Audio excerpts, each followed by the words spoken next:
es líder de opinión en cirugía vascular y endovascular. Es un ícono del Hospital 20 de Noviembre. Es un amigo y algo sumamente importante es que él es fuerzas básicas de acá. Él se formó aquí con ustedes. Un poquito de currículum, es muchísimo. Lo englosamos para que lo ubiquen un poquito mejor. Él es cirujano vascular del Hospital 20 de Noviembre del ISSSTE. Es profesor adjunto al curso de Angiología y Cirugía Vascular del Hospital 20 de Noviembre. Es jefe de cirugía vascular del Hospital Médica Sur y es presidente de la Sociedad de Angiología y Cirugía Vascular. Con mucho gusto y agrado, le pido al doctor de favor que suba al estrado para que nos dé su presentación.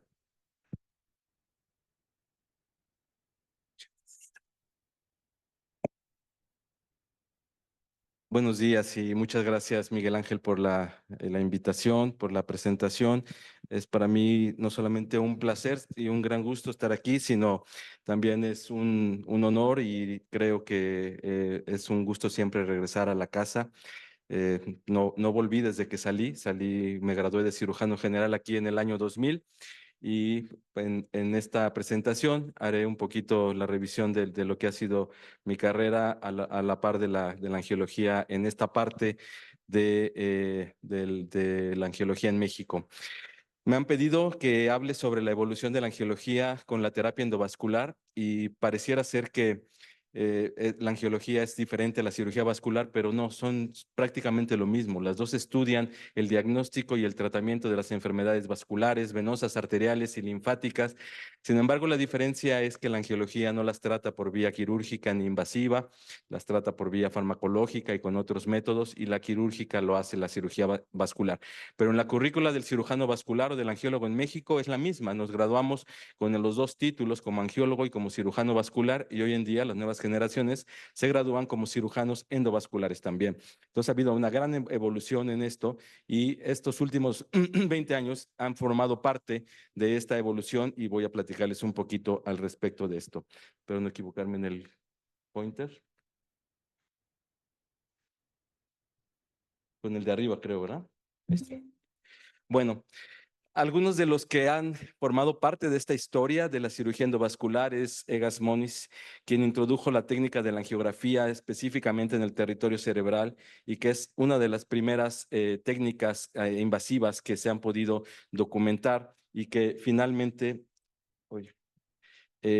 dio pie a otros territorios. Werner Forssmann lo hizo a nivel cardíaco, pero la gran diferencia es que él se lo hizo en su propio cuerpo. Se metió el catéter a través de una vena y una arteria periférica, llegó al corazón e hizo estas imágenes para demostrar que era posible navegar dentro de las arterias coronarias y de los grandes vasos a nivel torácico. Seldinger, todos seguramente usan la técnica de Seldinger o la técnica modificada. El gran avance de Seldinger ha sido que hizo una aguja hueca a través de la cual pasa una guía y a través de esta con una técnica de sistema coaxial, esto es que la guía va pegada a la aguja, permite la colocación de dispositivos como catéteres centrales y otro tipo de dispositivos vasculares más avanzados.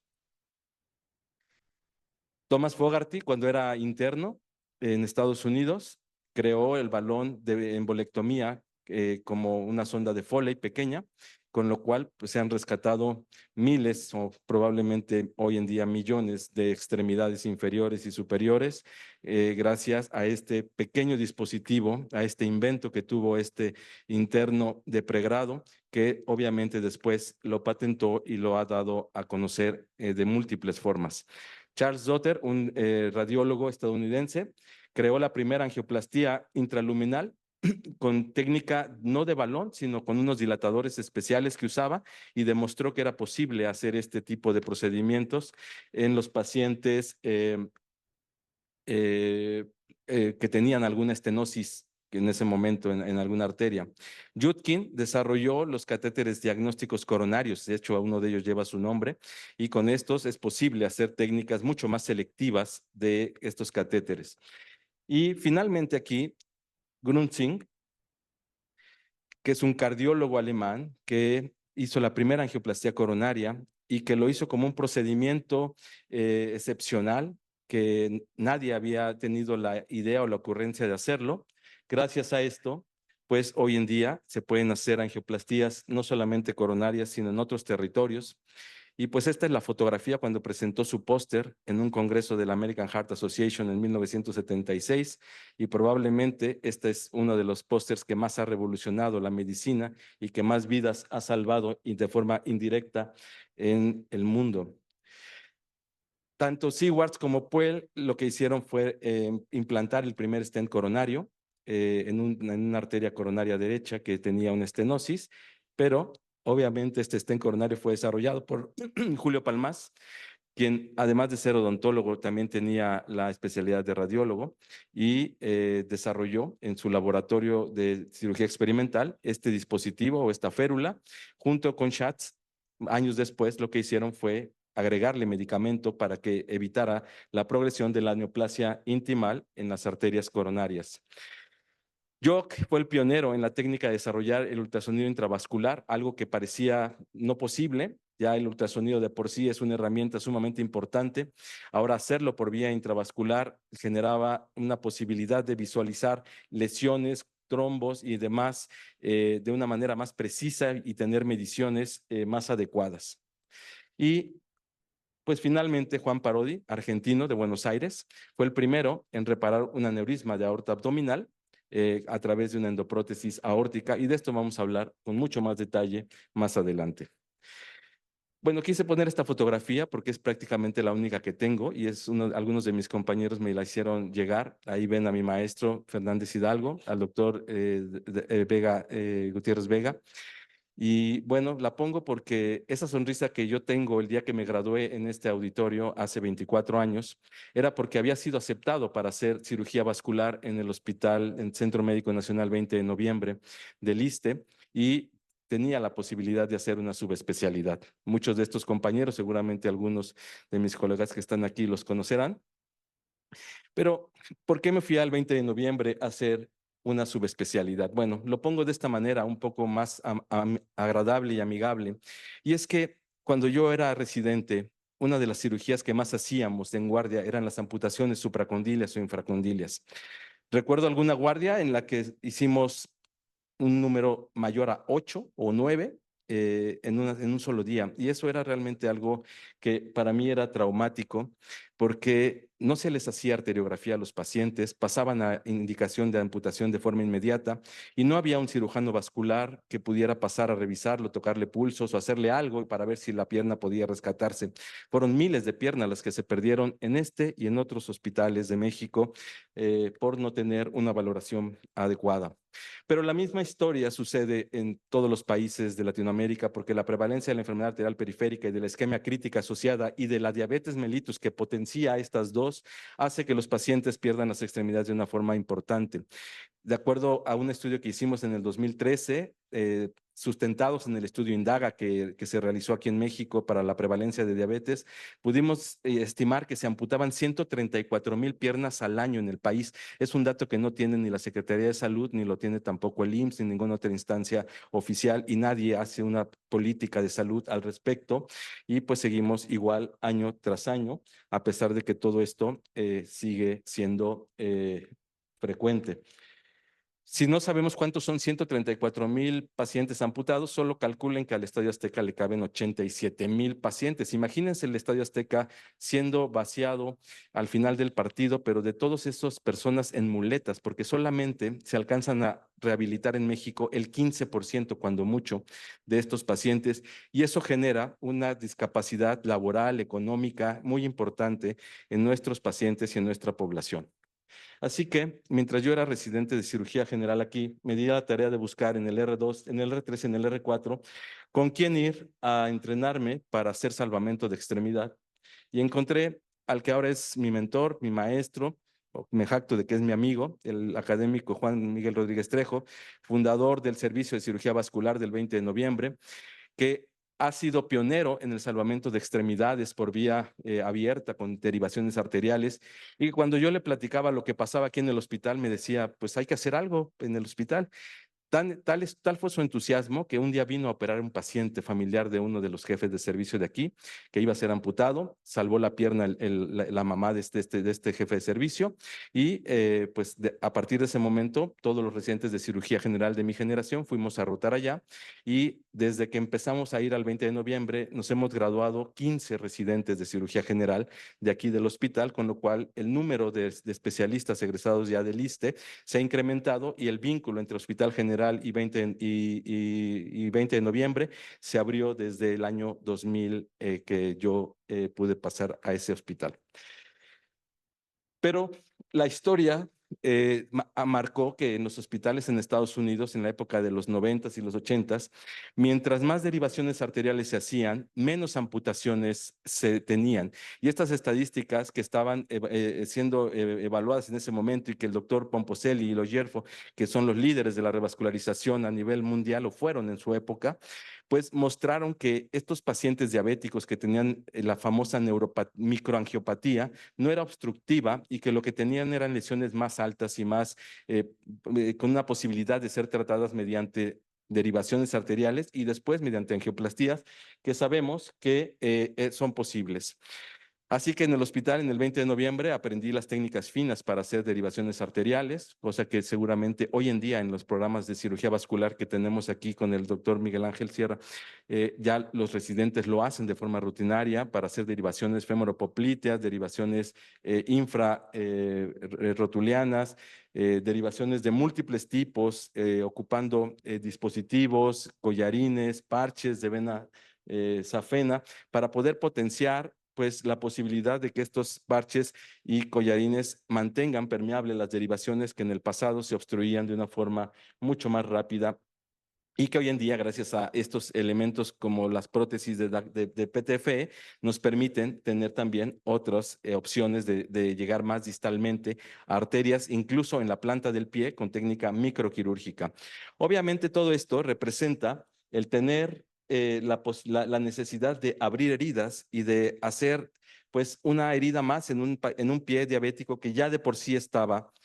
con una lesión importante, infectada, y que, bueno, pues ahora tendríamos que cuidar dos heridas y que finalmente esto complicaba la evolución de los pacientes y hacía que tuvieran en ocasiones algunos una evolución tórpida, como pueden ver. Sin embargo, no solamente el territorio a nivel de las extremidades inferiores, sino también a nivel aórtico estaba comprometido, lo mismo que la arteria femoral a nivel de su bifurcación, y es por eso que también aprendimos a hacer técnicas de endarterectomía con colocación de parches, y como ven ustedes aquí, es una técnica que hoy en día seguimos repitiendo a pesar de que vivimos la era endovascular, pero sigue siendo esta parte de la cirugía abierta uno de los gold standard para el tratamiento de estos pacientes. Este es un ejemplo claro de lo que se tiene que hacer para revascularizar de forma correcta una extremidad. Hay que hacer una herida grande, larga, para que se pueda extraer la vena safena mayor y que de esta manera uno pueda tener una vena que sea útil y que se mantenga a lo largo del tiempo. De esta manera, estos bypasses requieren pues una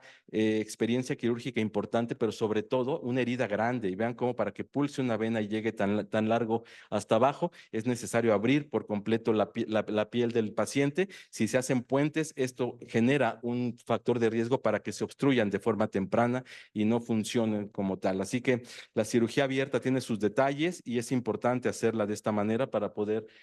tener nosotros la posibilidad de que el paciente sí logre rescatar su extremidad. Pero también uno de los campos importantes que aprendí en el Centro Médico 20 de noviembre es hacer aneurismas, a reparar aneurismas por vía abierta, aneurismas que poco vimos aquí en el hospital porque el servicio que en ese momento era de cardiovascular no los operaba, los residentes no rotábamos ahí y era difícil poder ver este tipo de patologías, por lo cual para mí resultó fascinante cuando llegué al 20 de noviembre poder hacer estas cirugías que requerían incisiones pues desde el cifoides hasta el pubis para poder reparar y para poder hacer una adecuada reparación de este tipo de aneurismas tan grandes como los que pueden ver, tóraco-abdominales, abdominales, infrarrenales o yuxtarrenales, pararrenales, y que de esta manera pues pudiera el paciente tener una recuperación completa. Esto nos permitió pues la necesidad de ocupar diferentes prótesis de Dacron, prótesis de politetrafluoretileno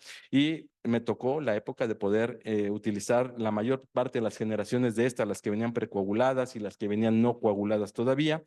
Y vean cómo pues la realización de este tipo de cirugías requiere una destreza y un entendimiento con el resto del equipo quirúrgico importante para que el resultado final sea el adecuado y el paciente pueda ser dado de alta, pues al menos dentro de la primera semana o los primeros 10 días de la cirugía, porque obviamente pasan a terapia intensiva o a terapia postquirúrgica y de esta manera pues el paciente puede recuperarse. Sin embargo, pues esto requiere una técnica quirúrgica depurada, pero como toda cirugía o la parotomía exploradora, las hernias posincisionales, las adherencias eran o son, digamos, lo que está a la orden del día y lo que ocurre con más frecuencia como complicaciones. Así que mientras estaba yo en el 20 de noviembre, también buscaba dónde aprender más técnicas y más cosas. Fui a Barcelona, hice una estancia académica en el Hospital de Vall-d'Hebron, que seguramente algunos de ustedes conocerán, y ahí tuve la oportunidad de entrenarme en algunas cirugías como carótida y salida de tórax con el doctor Manuel Matas, y también hice un diplomado en ultrasonido vascular mientras estaba en esa estancia. Cuando regresé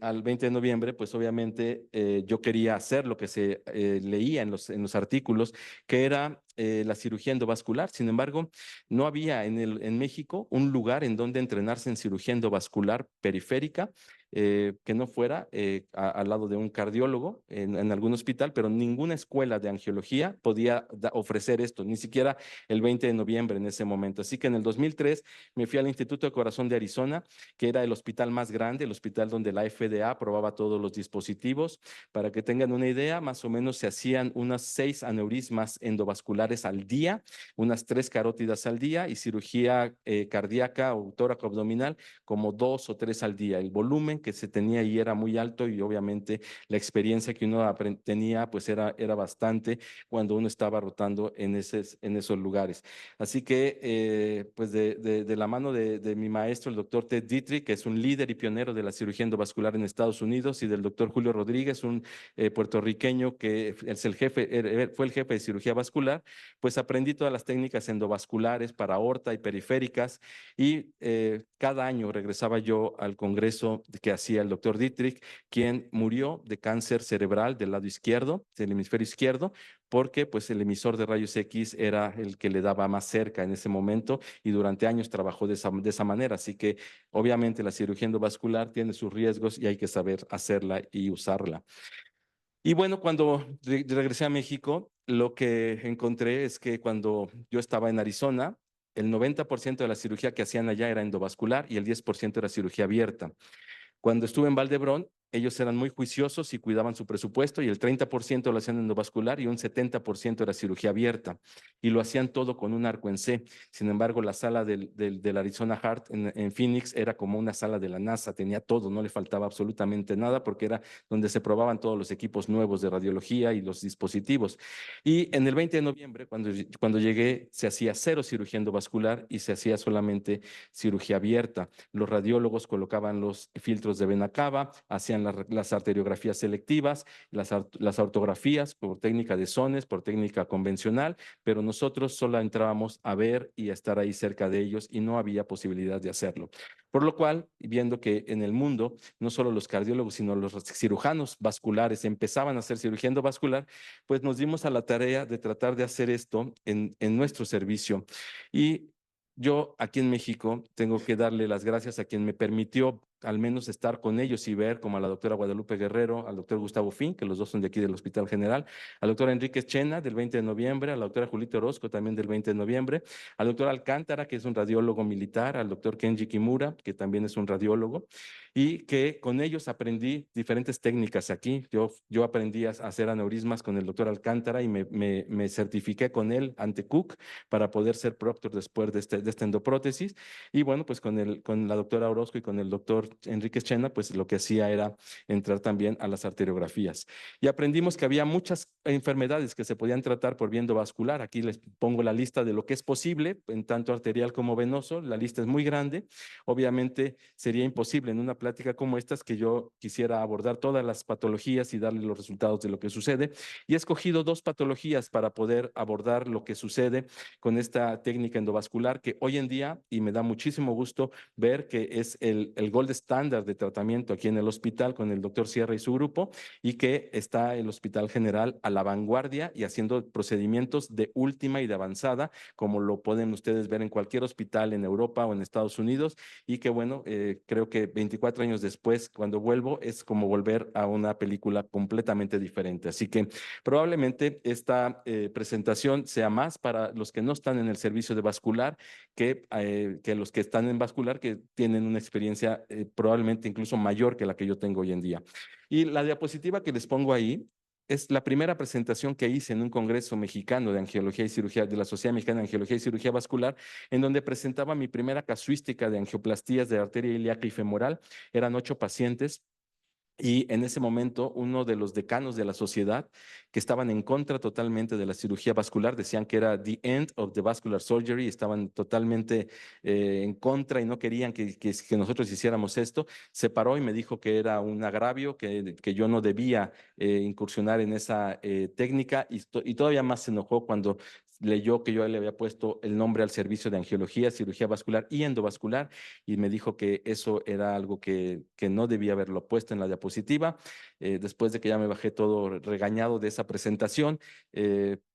la historia cambió. Hoy en día la sociedad mexicana se llama Sociedad Mexicana de Angiología y Cirugía Vascular, y el consejo se llama Consejo Mexicano de Angiología y Cirugía Endovascular, perdón, los dos. Así que teníamos un poco de razón en ese momento tratando de innovar, al menos en el nombre de la especialidad. Y bueno, pues voy a platicarles un poco sobre los aneurismas. Los aneurismas de aorta abdominal es una patología fascinante, es una de mis dos fascinaciones en la cirugía vascular, esta y la isquemia crítica. Y la aorta es un órgano que crece toda la vida y que se mantiene en crecimiento, pero de una manera exponencial. La prevalencia a nivel mundial es entre el 3 y el 5%, dependiendo del país o la casuística que lean. Lo importante de esto es que cuando el aneurisma crece después de 5.5 centímetros, tiene una posibilidad de ruptura muy alta, y esta posibilidad de que el paciente fallezca antes de que llegue al hospital e incluso llegando al hospital hace que se convierta en una verdadera emergencia en cuanto uno detecta este tipo de padecimientos. Hay algunos factores de riesgo como el tabaquismo, la edad mayor de 65 años, la hipertensión arterial, que hacen que estos pacientes tengan este tipo de patologías y que la aorta se mantenga inflamada en su pared y que haya un desbalance entre la formación y la eliminación de la colágena y algunas otras proteínas de sostén debido a la alta cantidad de metaloproteinasas que se encuentran en ese momento a nivel aórtico. Y esto la hace diferente de enfermedades degenerativas o enfermedades inflamatorias diferentes como las arteritis, en donde la degeneración no es de todas las capas de la pared de la arteria y en donde no existe una dilatación segmentaria y sacular como en el caso de los aneurismas que son genéticamente deformados. Cuando un aneurisma crece por arriba de 5.5 centímetros, desde hace muchos años, más de 70 años, sabemos que estos pacientes tienen una posibilidad de ruptura y de muerte mucho mayor que la población general. Por eso es que este tipo de pacientes que pueden sobrevivir a un aneurisma roto deben de ser tratados de forma inmediata en los servicios de urgencias. La historia de la reparación de los aneurismas de la aorta abdominal empieza con Sir Astley Cooper, quien por primera vez lo trató ligando una aorta infrarrenal en un aneurisma roto de la arteria ilíaca, y esta es la pieza de patología que pueden ver todavía en Londres, en la sociedad, el Colegio Real de Cirujanos de Inglaterra. Y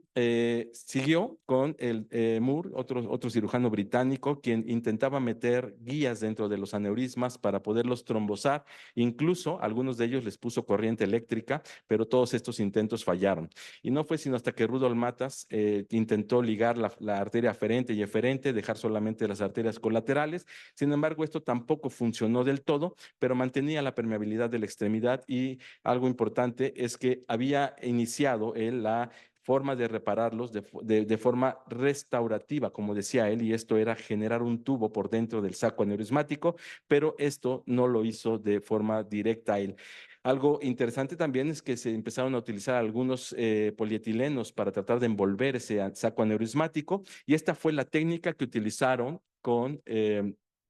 Albert Einstein cuando se detectó su aneurisma, que tuvo dolor durante varios meses y que no fue sino hasta que ya el dolor y el vómito era importante que el doctor Nissen decidió operarlo haciendo una envoltura completa del aneurisma, lo cual le permitió solamente vivir unos cuantos meses y falleció por ruptura de este en su casa en Estados Unidos. Obviamente, pues la historia del mundo habría cambiado si le hubieran hecho una reparación completa como debía ser. Este tipo de reparaciones envolviéndolos era el motivo de controversia en todos los journals de cirugía en ese momento, y no fue sino hasta que Denton Cooley y Charles Dubois en Francia intentaron hacer una resección completa del aneurisma y poner un aloinjerto de un cadáver en ese territorio, y los pacientes que hicieron esto fallecieron por desgracia, y obviamente pues esta estadística muestra que hubo intentos al menos hasta el año 1953. Sin embargo, estos intentos tempranos de homoinjertos se terminaron, y empezó la era en la cual se intentaba sustituir la aorta no por otro tejido, sino por una tela. Y esto inició en una observación accidental por un estudiante de medicina que le encargaban ir a abrir perros para que se pudieran realizar cirugías, y dejó por accidente en un perro que sobrevivió seda. Volvieron a abrir el perro a nivel del corazón y la seda estaba envuelta en endotelio, y con esto él pensó que podía lograr que una tela pudiera envolverse en endotelio tipo seda. Esto tuvo múltiples intentos, y no fue sino hasta que el doctor Michael DeBakey, quien inventó la bomba de circulación extracorpórea y que nunca recibió el premio Nobel, por cierto, por eso, en un día que acompañó a su esposa a comprar telas, empezó a probar dacrones y otras telas, y se dio cuenta que había telas que eran poco porosas y que podían ser utilizadas. Así que, usando la propia máquina de coser de su esposa, hizo los primeros injertos de aorta que hoy en día se siguen utilizando de dacrón y que son la base para hacer estas endorrafias, que fue la técnica que el doctor Krieg en Francia desarrolló con base a toda la experiencia previa. Este avance quirúrgico de colocar un injerto, una prótesis sintética de tela entre el segmento proximal de la aorta infrarrenal y los segmentos ya sean de las ilíacas o el cuello infraaneurismático, es digamos, la forma moderna que usamos para tratar la aorta, y esto está descrito desde 1966. Esto dio pie a la primera endoprótesis aórtica por vía endovascular, que tuvo este mismo principio y que fue desarrollada e ideada por un argentino, el doctor Parodi, quien como ustedes pueden ver aquí, unió un stent de los que el doctor Julio Palmás estaba desarrollando a una tela de dacrón, y posteriormente la introdujo a través de un cateterismo femoral, y con esto logró que un paciente que habían programado pudiera sobrevivir. Las diferentes opciones que el doctor Parodi había diseñado le llamaron P1, P2 y P3, Parodi 1, Parodi 2 y Parodi 3, y eran simplemente aterrizar la prótesis sin stent en la parte distal hacia la aorta infrarrenal. Obviamente eso no funcionó bien. Después ponerle un stent también en la parte de abajo, y por último la que funcionó más, que fue la P3, que era aterrizarlo a una arteria ilíaca común y después hacer un puente fémoro-femoral, porque así podían sellar los puntos de reentrada o las endofugas que hoy llamamos a este saco aneurismático. Así que esta fue probablemente el modelo inicial que más funcionó, al menos en esta primera serie que el doctor Parodi presentó en 1990, y que fueron pacientes operados en lo que llaman el Instituto Cardiovascular de Buenos Aires, que yo he estado ahí, y que es un hospital no grande, pero es un hospital muy completo y donde la gente trabaja mucho porque el volumen que tienen, por fortuna para ellos, es muy alto y tienen opción de probar muchos dispositivos. Este es el paper que el doctor, o el artículo que el doctor Parodi junto con el doctor Palmás publicaron sobre estos primeros 5 casos. Y obviamente esto generó y abrió la puerta para que todo mundo en Latinoamérica y en Estados Unidos intentara hacer esto. Sin embargo, el doctor Parodi no permitía que nadie más lo hiciera hasta que se hiciera el primer caso en Estados Unidos y tenía razón en lo que él decía, porque obviamente de esta manera él podía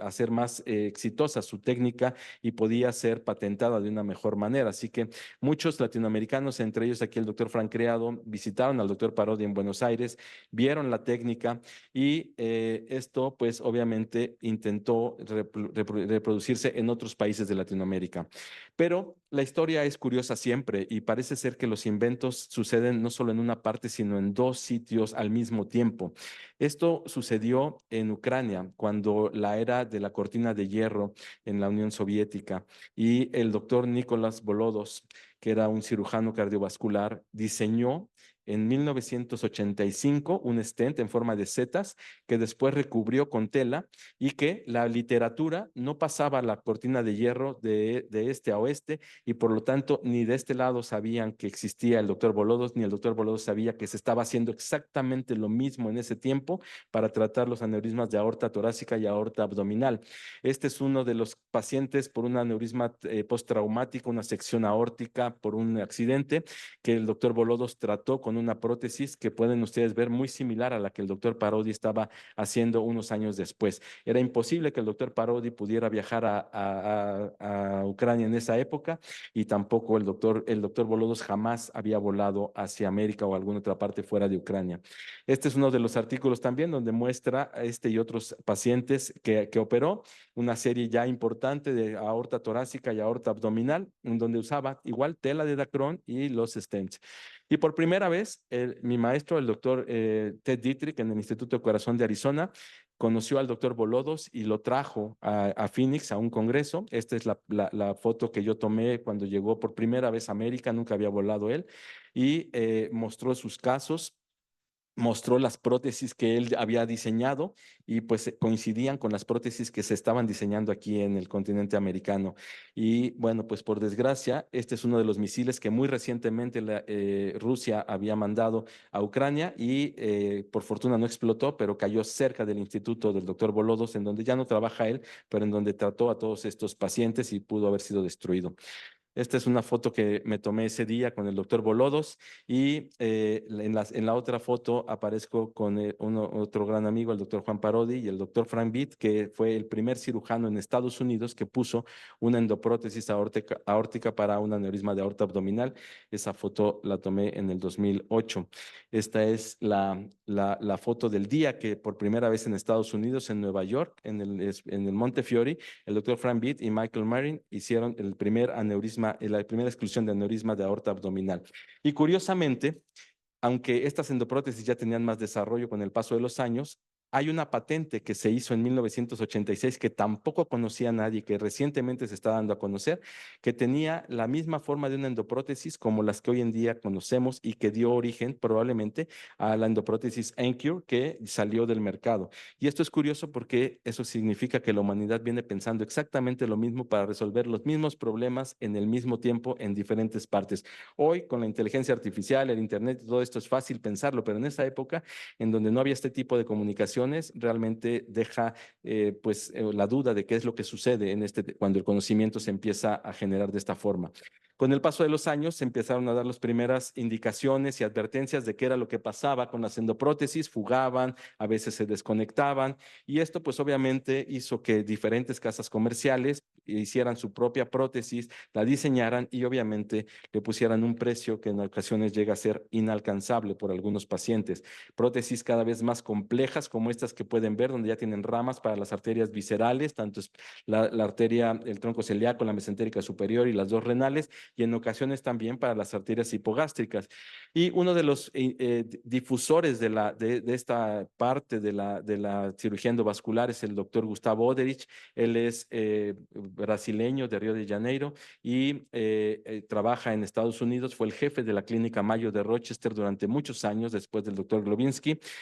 Somos buenos amigos desde hace años y por fortuna tengo la fortuna de poder aprender de él directamente ciertas técnicas de estas junto con uno de sus alumnos que es el doctor Carlos Timarán, que también es un gran amigo, él es colombiano. Y aquí les voy a pasar solamente de forma muy rápida para no abrumarlos las diferentes prótesis que se han estado desarrollando desde esa época del 1997, en donde estas fenestras y ramificaciones han ido cambiando y se han ido adaptando a lo que las complicaciones se han ido observando, tanto endofugas como migraciones de las prótesis. Y esto ha generado que en diferentes partes, sobre todo en Australia, que es donde está la compañía Cook instalada, pues se puedan diseñar estas endoprótesis con una precisión cada vez mayor, con sistemas precargados como este que están viendo ahí, en donde es más fácil la canulación de las arterias renales y el tronco celíaco y las mesentéricas, y en donde este tipo de dispositivos pues permite el tratamiento de pacientes con aneurismas tóraco-abdominales o disecciones torácicas mucho más complejas y que nos permiten tener estas prótesis como la que están viendo, que es una prótesis muy compleja ya precargada con las 4 ramas y que obviamente requiere una habilidad y una destreza muy importante. Y es no a otro, sino al doctor Schutter, que ha desarrollado la mayor parte de estas en Australia, a quien se le atribuye también la primera colocación de una endoprótesis en el arco aórtico, algo que parecía no posible, y que a través de muchos cirujanos como estos, que son alumnos del doctor, eh, ay, perdónenme, Roy Greenberg, que también falleció por cáncer de colon y que se atribuye que fue por el tipo de procedimientos que hacía de forma tan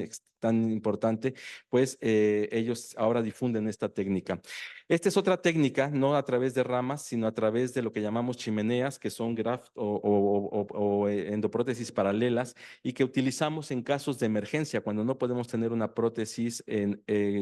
ramificada o fenestrada. El doctor Frank Criado, quien es uruguayo y quien trabaja en Estados Unidos, hoy en día ya retirado, fue el iniciador de estas técnicas y de este tipo de procedimientos. Estas le llaman chimeneas porque simulan estas chimeneas que hay en las casas europeas y en donde muchos tubos salen al mismo tiempo, y el problema de estas es que generan fugas, como les voy a mostrar más adelante. Nosotros hemos hecho este tipo de procedimientos en el arco aórtico, en la aorta abdominal, y obviamente depende de la conformación, el tipo de endofuga que puede tener el paciente. Les voy a mostrar un caso y con esto quiero mostrarles en dónde estamos en el 20 de noviembre hoy en día. Este es un caso de un paciente de 71 años que tiene un aneurisma de aorta abdominal muy grande, sacular, en donde pueden ver que tiene múltiples saculaciones y donde las arterias tanto renales como el tronco celíaco y la mesentérica superior están involucradas. En los cortes que hacemos para medir los diámetros de la arteria, podemos ver que existen diferentes grados de trombo intramural y que la arteria tiene también diferentes grados de calcificaciones, tanto el tronco celíaco que ven ahí como la mesentérica superior, y hacemos mediciones de toda la arteria para poder saber los diámetros intraluminales y que de esta manera podamos nosotros trabajar sobre este tipo de arterias con los dispositivos que tenemos. Vean cómo las arterias renales tienen diámetros muy pequeños. Sin embargo, a través de estas prótesis fenestradas podemos hoy en día canularlas y poner stents recubiertos para poder tener un sello completo. Gracias a estos software también que nos hacen este centerline en las angiotomografías, podemos calcular con mucho mayor precisión todo este tipo de endoprótesis, y esto nos permite a nosotros pues saber cuántos estén recubiertos vamos a utilizar y minimizar el gasto en el material que vamos a ocupar en cada caso. Hacemos una planeación muy minuciosa, como ustedes ven ahí, milimétrica. De esta manera, nuestros residentes aprenden a hacer estos cálculos para poder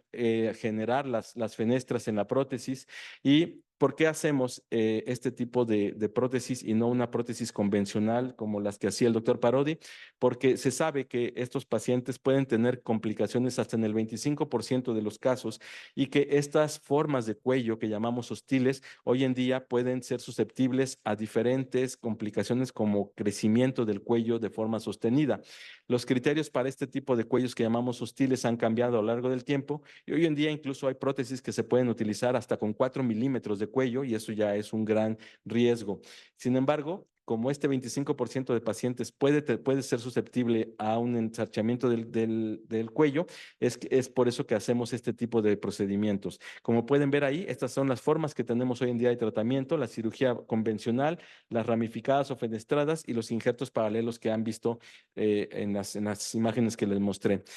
Aquí les muestro lo que existe en México, y esto es importante porque en México,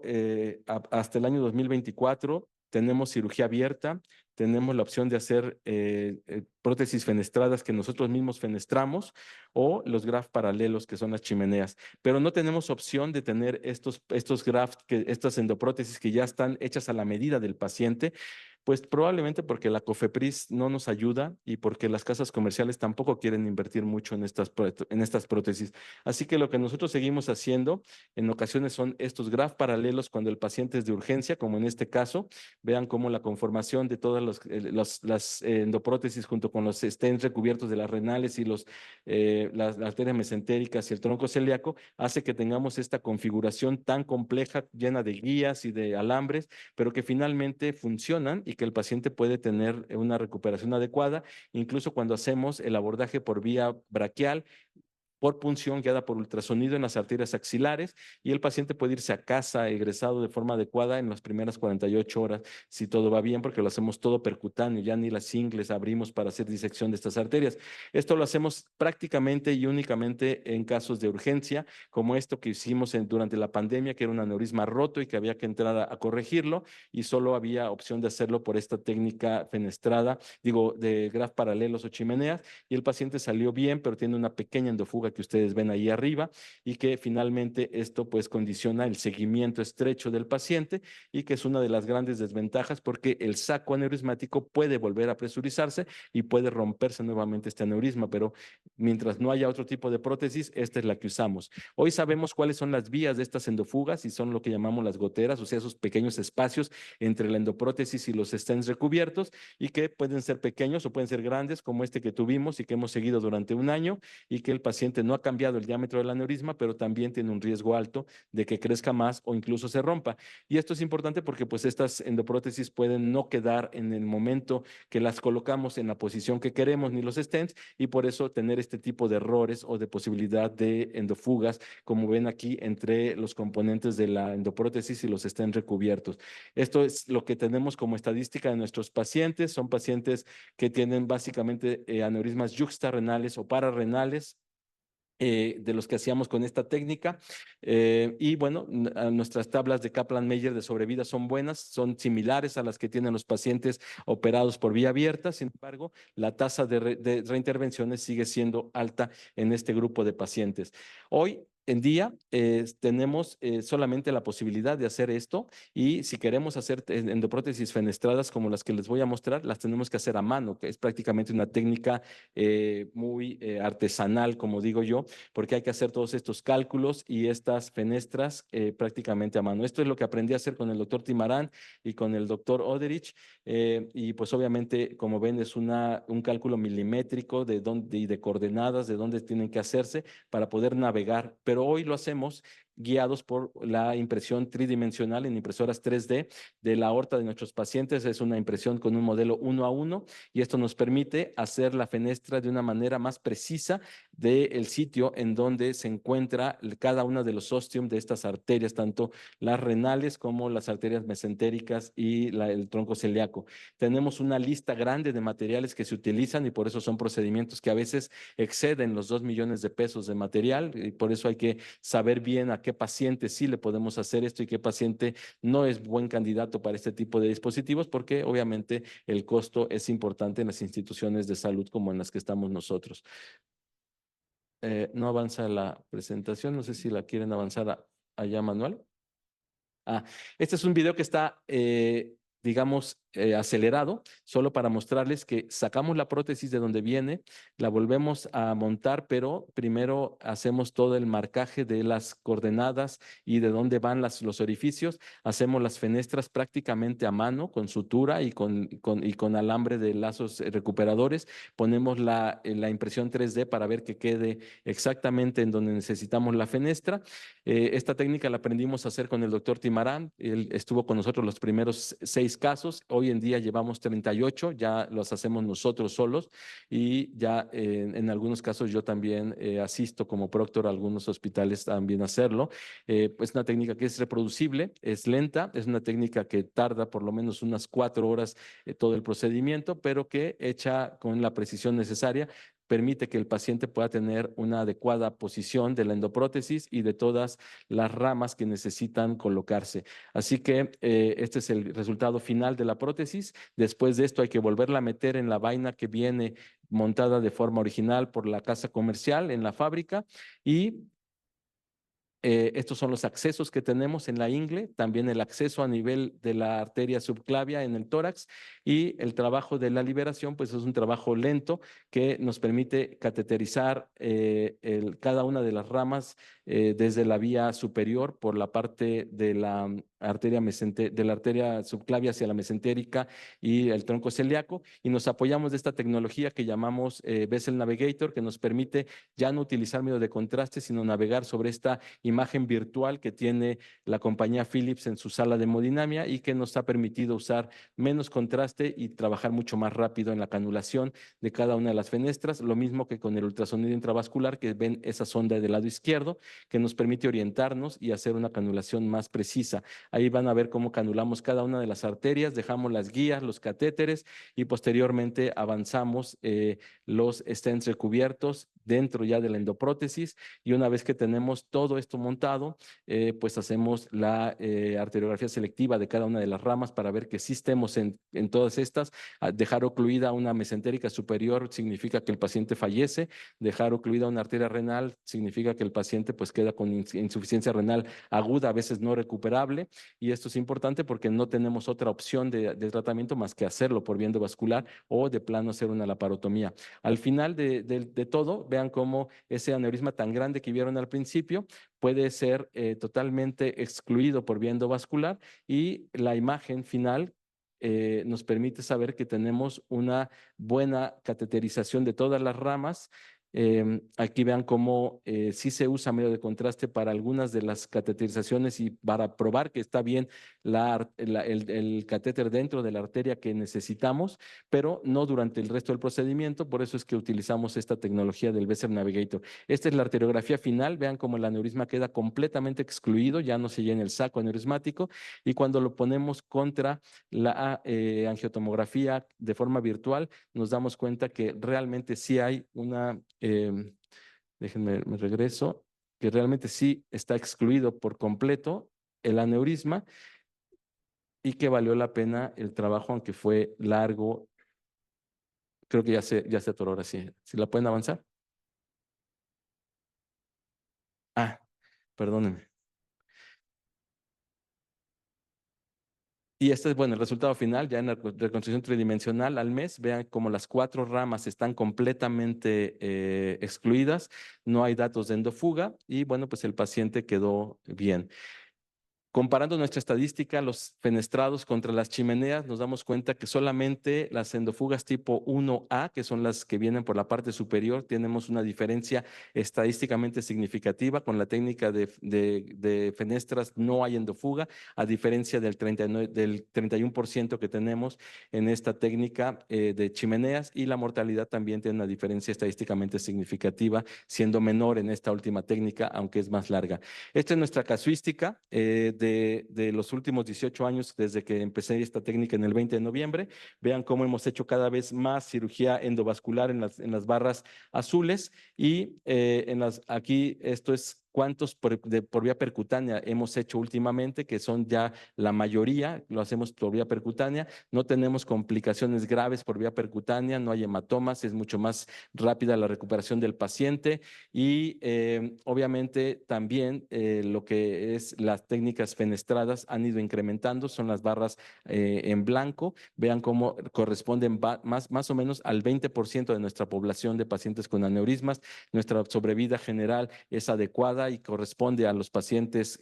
con enfermedades cardiovasculares como estas, y obviamente la tasa de reintervenciones disminuye cuando utilizamos estas técnicas de fenestras. Por último, y si es que hay espacio, solo quiero mostrarles lo que hemos avanzado en la cirugía endovascular en miembros inferiores. Este es el doctor Gerald Torros, quien también fue fellow en el Instituto de Corazón de Arizona y quien es el pionero en las angioplastías por debajo de rodilla para rescate de piernas, sobre todo en pacientes diabéticos. Él inició esto en los años 90 con balones coronarios y guías coronarias porque no había realmente esta tecnología. Después empezó a reproducirse en otras partes del mundo, como China, sobre todo, que tiene una población muy alta de diabéticos. Y nosotros aquí en el 20 de noviembre lo empezamos a hacer igual, con catéteres y guías coronarias, en donde rescatábamos este tipo de piernas. Como ven, ahí los balones medían 2 centímetros de largo cuando mucho, y nos tardábamos unas 2 o 3 horas en hacer la angioplastia de toda una arteria tibial anterior, una tibial posterior o una peronea, pero el resultado era que el paciente cicatrizaba y rescataba la pierna. Y aquí es donde uno dice, pues el tamaño sí importa, porque de tener balones de 15 milímetros de largo a tener balones ya de 20 o de hoy en día más de 22 milímetros de largo, pues uno trabaja mucho más rápido y de forma más precisa. Esto es importante porque esto nos permite tener menos disecciones y poder tratar arterias y oclusiones tan importantes como estas, en donde hacemos ya el abordaje por vía retrógrada. Ahí estamos haciendo la punción en la arteria tibial posterior, en la arteria peronea, y podemos hacer esta recanalización de las arterias femorales, las tibiales anteriores, posteriores, el tronco tibioperoneo, y el resultado final es que el paciente tiene buen flujo en las arterias tibiales, en donde pueden ver que hay una adecuada velocidad de pico sistólico. Las arterias, aunque tienen flujo turbulento, pues de todas maneras tienen una adecuada perfusión.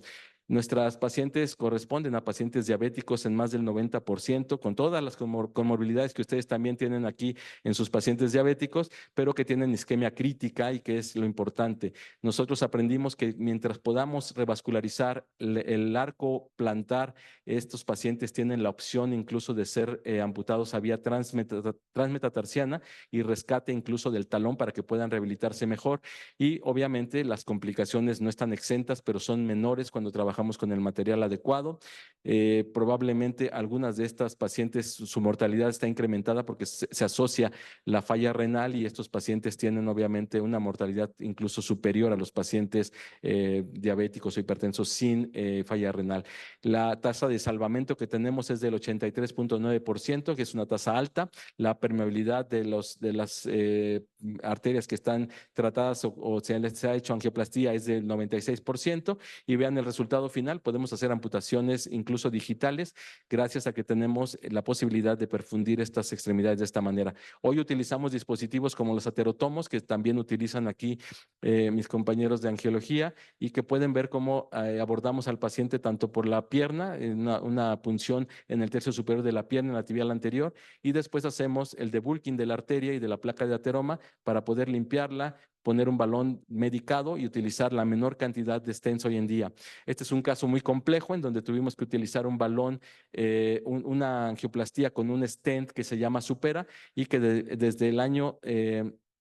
2016 el paciente está permeable, ese stent, y pudo tener una amputación digital con una recuperación importante. Sin embargo, 3 años después el paciente presenta lesión de la otra pierna, y vean cómo el stent que le pusieron en otro lado, en otro hospital, se tapó porque estaba en un sitio en donde no era necesario ponerlo. Hizo una sepsis del pie. Esta sepsis la dejamos hasta que revascularizamos al paciente. Tratamos de corregir la oclusión que tenía el stent. No fue posible al principio porque no entraba la guía ni el balón, y lo que hicimos fue tratar de venir por arriba y por abajo. Logramos revascularizar el stent y nos dimos cuenta que estaba totalmente fracturado, y después lo que hicimos fue una angioplastía del stent y pusimos un stent recubierto dentro de ese mismo stent, con lo cual se rescató este caso que estaba ya en vías de amputación. Después hicimos angioplastía de la rodilla hacia abajo con este tipo de balones largos de 2 hasta 3 milímetros de diámetro. Llegamos hasta las arterias plantares,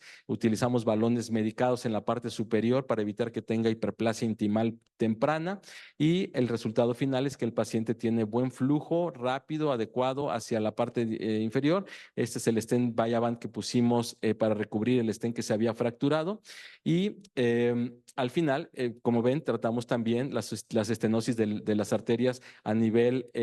por debajo del tobillo, y el resultado final es una buena perfusión. Y lo que queremos obviamente es esto, que el paciente pueda caminar y pueda ser rehabilitado de forma adecuada, ya con un injerto de su propia piel para cubrir el defecto que tenía. El seguimiento de ellos es muy importante. Este es el paciente, cada 6 meses mínimo los vemos y hacemos mediciones de índices, del índice PAT también, y con esto, bueno, pues hacemos con los pacientes un seguimiento que nos permite tenerlos en una mejor condición. Como conclusión, pues quisiera decirles que la angiología ha experimentado una transformación significativa con la incorporación de la terapia endovascular gracias a los avances tecnológicos en imágenes médicas y dispositivos de intervención. La precisión de las técnicas de imagen como la tomografía, como ustedes vieron, y la resonancia magnética ha mejorado la capacidad de diagnóstico y la planificación. Las terapias endovasculares nos permiten hoy en día tratamientos menos invasivos en comparación con las cirugías tradicionales, reducen el riesgo y la morbilidad asociada. Los pacientes pueden beneficiarse de esta manera de tiempos de recuperación más rápido y de estancias hospitalarias más cortas, que representan mejoría para la familia, para el paciente y para el hospital. Hay una gama muy amplia de aplicaciones que tenemos que pueden utilizarse en una variedad de condiciones cada vez más amplias gracias a estos dispositivos, al ultrasonido que tenemos tanto extra como intravascular. Em, y ay, Los procedimientos endovasculares suelen ser más eficientes, permitiendo la realización de múltiples intervenciones en una sola sesión, a diferencia de lo que hacíamos antes. La eficacia en el tratamiento de ciertas condiciones como el aneurisma aórtico ha mostrado resultados prometedores con menores tasas de complicaciones, y existen desafíos y limitaciones que, a pesar de los avances, estos desafíos, así como la necesidad de habilidades especializadas y la formación continua para los profesionales de la salud, no deja de ser un tema. Las limitaciones técnicas y anatómicas pueden restringir la aplicación de ciertos procedimientos endovasculares, pero finalmente creo que gana sobre el resto de las dificultades que se podrían tener. La investigación en estas técnicas y dispositivos sigue siendo fundamental para mejorar resultados clínicos y expandir las aplicaciones de la terapia. El desarrollo de materiales y tecnologías más avanzados promete mejorar aún más esta seguridad y eficacia. Se espera que esta terapia continúe evolucionando de forma innovadora y permita mejores tratamientos, menos invasivos, más personalizados, y en colaboración con múltiples especialidades que tienen que saber qué es lo que hacemos y ayudarnos a que el paciente esté en buenas condiciones. Y bueno, para antes de agradecerles de haberlos aburrido durante toda esta hora, quiero invitarlos a un simposio que vamos a hacer el próximo mes, 23 y 24 de agosto, en conjunto con la Clínica Mayo en el Hospital Médica Sur. Es un simposio de cirugía endovascular en donde participan cardiólogos intervencionistas, neuroradiólogos intervencionistas y cirujanos vasculares. Y lo hacemos de esta manera porque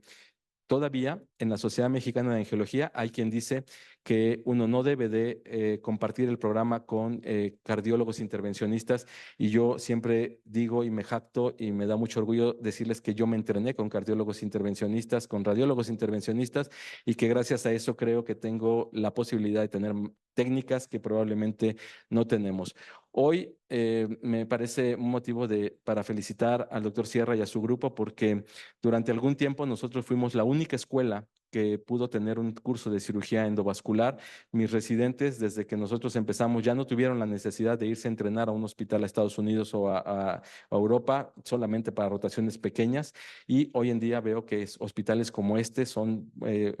una fuente muy importante de cirujanos endovasculares en nuestro país, y creo que esa es la misión y el objetivo de por qué hicimos todo al principio. Así que muchas felicidades y muchas gracias por su presencia.